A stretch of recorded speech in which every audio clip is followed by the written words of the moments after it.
the most dangerous prisoner who escaped history. The cell. No one escaped. Most prisoners vanish into history. They're caught, sentenced, forgotten. But not this one.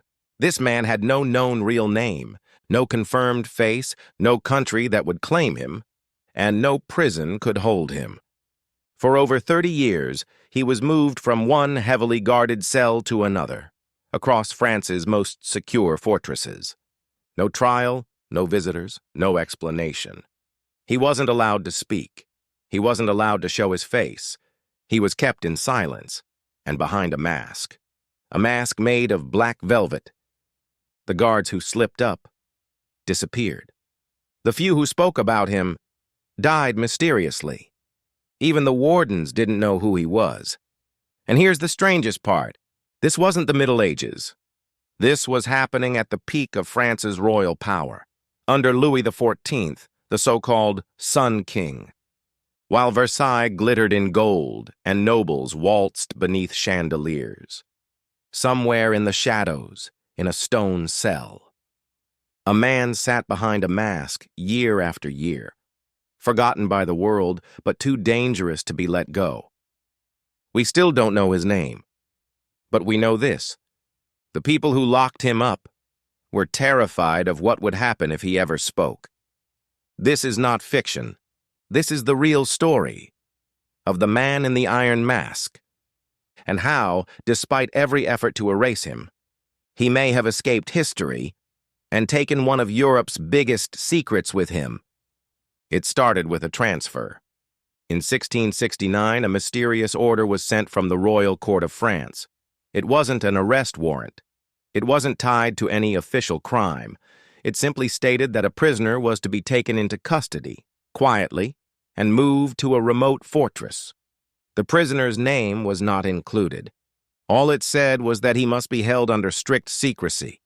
He must never speak a word, and his face must be hidden at all times. The man who received the order was Benigne d'Auvergne de Saint-Mars, a seasoned jailer who had already overseen some of France's most dangerous inmates. He was not the type to ask questions. He followed orders, and this particular order came directly from the top, from Louis XIV's powerful minister of war, the Marquis de Louvois. The prisoner arrived in Pignerol Fortress in southeastern France. No trial, no sentence, no paperwork. Saint-Mars was told to keep him in a special cell, one with double doors to muffle any sound. No contact with other prisoners, no letters, no visits, just silence. Even the guards assigned to him were rotated constantly. None were told his name. But it didn't stop there. The man was given the best food, clean clothes, a private cell, even books and music. That's not how criminals were treated in 17th century France, especially in isolated mountain fortresses. Most prisoners in Pignerol starved in their chains or died of disease. But this man, he was a ghost with royal treatment. This is where we dive into the evolution of his confinement, the mask's myth, and how fear, not metal, became his real prison. Most people think of him with a cold, solid iron helmet bolted to his face, like something out of a horror movie. But in reality, that wasn't how it began. According to the earliest reports, the mask was made of velvet, black, soft, and designed not for torture, but for concealment. It wasn't strapped on like a medieval device. It was worn like a covering hood. The goal wasn't pain. It was protection, not for the man inside the mask, but for the secret he carried. The few who saw him said he was calm, polite, even educated. He never tried to escape. He didn't protest. He followed instructions, ate his meals, and remained quiet. But the mask never came off, even in private. When he was moved between cells, he wore it. When he was taken to a different fortress years later, he wore it. Even the guards who helped him bathe were forbidden from seeing his face. In one prison, the warden had a mirror removed from the hallway, just in case the man could catch a glimpse of himself. The point was not that he would talk. The fear was that someone would recognize him. Because that's the real secret behind the mask. It wasn't hiding a crime. It was hiding an identity. And that identity was so dangerous, so politically explosive, that it had to be erased, even from memory. We'll look at what made this one prisoner a greater threat to Louis XIV than foreign armies or political rivals, and why the king personally ordered his silence. Louis XIV ruled France for over 70 years. He built Versailles. He centralized power. He waged wars across Europe and crushed internal revolts. He feared almost nothing, except this man. The prisoner in the mask wasn't a general. He wasn't a foreign spy. He had no army behind him, and yet the Sun King himself treated him like a nuclear secret. Why? That question has never been answered definitively, but historians agree on this. The king's personal interest in the prisoner was not normal. Louis XIV gave direct instructions on how he was to be kept. He didn't delegate the task to his ministers. He controlled it himself. The prisoner was not to be spoken to. No one was allowed to say his name. Even the man who watched him for over 30 years, Saint-Mars, never wrote it down. Not once. Think about that. A man watched over a prisoner for 3 decades and never recorded who he was. Why? Because he knew better. There were rumors, of course.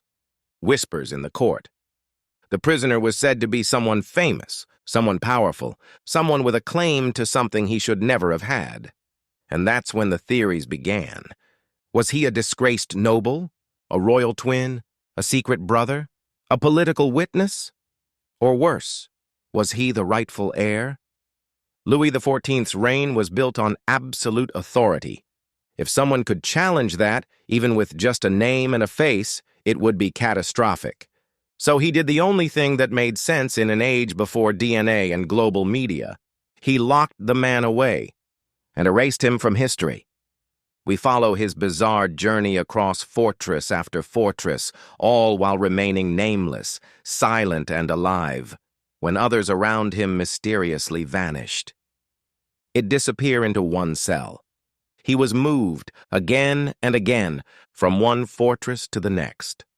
Always under guard, always under orders from the very top.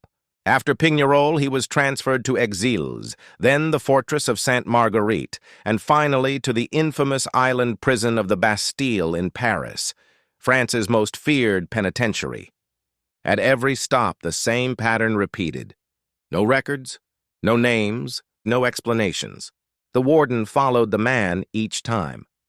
Saint-Mars, his handler since the beginning, remained his silent shadow, a guardian who followed him across decades and institutions. The prisoner wasn't chained or tortured. He was treated almost with dignity, except for one thing. He was erased. Guards were rotated. Witnesses were silenced. At least one cellmate, a political prisoner who briefly shared a wall with the man, vanished after telling someone he overheard the masked prisoner speak Latin and quote classical philosophy. Another priest who gave him confession tried to describe him and later died under suspicious circumstances. Even in the Bastille, the guards were instructed never to look him in the face and to refer to him only as the unknown prisoner. He didn't try to escape. He didn't fight back. And he never said who he was. But still, they kept moving him. Not to keep him from escaping, but to keep the world from finding him. Because if even one person figured out who he really was, everything Louis XIV had built could unravel. The French government never revealed the identity of the man in the mask. No official record, no charges, no confession. But over time, as word leaked out, the public, and eventually historians, began piecing together theories, and some of them were explosive. Theory 1, the king's twin brother. The most popular version, made famous by writers like Voltaire and later dramatized by Alexandre Dumas, is that the man in the mask was Louis XIV's identical twin. According to the theory, the twins were separated at birth. Louis was raised as king, while the other child was hidden away to avoid a crisis of succession. But as he grew older, the hidden brother allegedly learned the truth. And to prevent a civil war, the crown had only one option: imprison him for life and hide his face forever. No trial, no name, no body, just silence. It sounds like fiction, but it explained the level of secrecy, the royal involvement, and the fear of recognition. Theory 2. A royal heir from another line. Others believe he was a legitimate heir from a rival bloodline, possibly tied to the Valois or Bourbon family trees, old lines that had once ruled France. If the man had a better legal claim to the throne than Louis XIV, his very existence would be a threat, which is why he was treated with such care, well-fed, educated, never tortured, but never allowed to be seen or heard. Theory 3. A high-ranking official who knew too much. Another theory is that he was a political insider, a man who witnessed or was involved in something that could destroy the monarchy, like financial fraud, assassination, or treason. Rather than kill him and risk drawing attention, they buried him alive behind velvet and stone. Whatever theory you believe, they all share one thing. This man wasn't just a prisoner. He was a secret, a living piece of information so dangerous. They chose to keep him breathing, but invisible. According to the official record, the man in the mask died on November 19th, 1703, in the Bastille prison. The name on the death certificate? Marchiali. A name never mentioned in earlier documents. A name tied to no real identity. And a name historians believe was fabricated, just like the rest of the trail. The report stated he was buried the next day under heavy guard in the St. Paul Cemetery in Paris. There was no family, no clergy presence, no ceremony, just a grave marked with a false name. But here's where it gets suspicious. The Bastille's usual burial records were incomplete that week. Guards who had been involved in watching the prisoner were transferred or dismissed shortly after. And Saint-Mars, the warden who had followed him across 3 decades and 4 prisons, retired almost immediately after the death. Some believe the man truly died in 1703. But others aren't so sure. There were no witnesses to the burial, no confirming descriptions of the body, just a sealed coffin and a name no one had heard before. In fact, not long after his supposed death, rumors spread that he had escaped, smuggled out of the Bastille by those who believed his secret needed to be exposed. One account, written in a coded letter years later, claimed that a man from the mountains had sheltered a stranger who always wore a hood, spoke multiple languages, and warned of a coming war. Another claim surfaced in Germany, where a local baron insisted a French prisoner had fled there with information so sensitive he could never speak it aloud. Of course, none of this was ever proven. But then again, nothing about this man ever was. France didn't just bury the man in the mask. They buried everything around him. After his reported death in 1703, officials moved quickly to eliminate the trail. Documents were sealed, guards reassigned, and any record that could trace his origin destroyed or classified. Saint-Mars, the warden who oversaw the prisoner for over 30 years, gave no public interviews, no written memoirs, no deathbed confessions. This man who knew so many secrets simply disappeared from the narrative, just like the man he guarded. Even in the Bastille's own logs, the prisoner is barely mentioned. He's referred to only in code the Unknown One, or the Silent Man. It wasn't until decades later, after the French Revolution, when the Bastille was stormed and its records were seized, that researchers found scraps of information about him. Even then, names were fake, dates were vague. The story didn't make sense. Historians couldn't agree on even the most basic facts. Meanwhile, Voltaire, the famous Enlightenment writer and political critic, claimed he had spoken with former guards. He wrote in 1751 that the man was a prisoner of importance, always masked, and his name a state secret. Others dismissed the whole thing as legend, a myth blown out of proportion. But here's what we know. The French court went to extreme lengths to hide one man. He was held in multiple top-level prisons under royal guard. He lived for decades in silence, without trial, conviction, or name. And no one to this day can prove exactly who he was. That's not a legend, that's a cover-up. And it worked. For over 150 years, the man in the mask was forgotten, reduced to a footnote in obscure prison logs and fading rumors among royalist circles. But then, he came back, not in person, but in literature, film, and speculation. The French Enlightenment thinker Voltaire had already planted the seed in the 18th century when he claimed the man was of royal blood and imprisoned for knowing too much. But it was the 19th century novelist Alexandre Dumas, in his sequel to The Three Musketeers, who made the legend world famous. In The Man in the Iron Mask, Dumas wrote that the prisoner was the twin brother of Louis XIV, hidden away to protect the throne. It was fiction, but it was convincing fiction. And it drew public attention back to the mystery. Then came films, stage plays, newspaper investigations, and then came declassified records, decades later, that hinted that French intelligence had quietly maintained files on the prisoner well into the modern era. Why? Because to this day, no official government body has ever stated conclusively who the masked man was. The speculation refuses to die. Some believe he was an illegitimate child of a queen. Others think he was a high-ranking noble who witnessed something politically devastating. Some say he was a body double, kept alive in case Louis XIV was ever assassinated. And a few believe he didn't die in 1703 at all, but lived under another name in exile, protected by enemies of the crown who wanted the truth buried as much as the monarchy did. He became more than a man. He became a symbol of the things power fears most: truth, memory, identity. And still, no one knows what was behind the mask.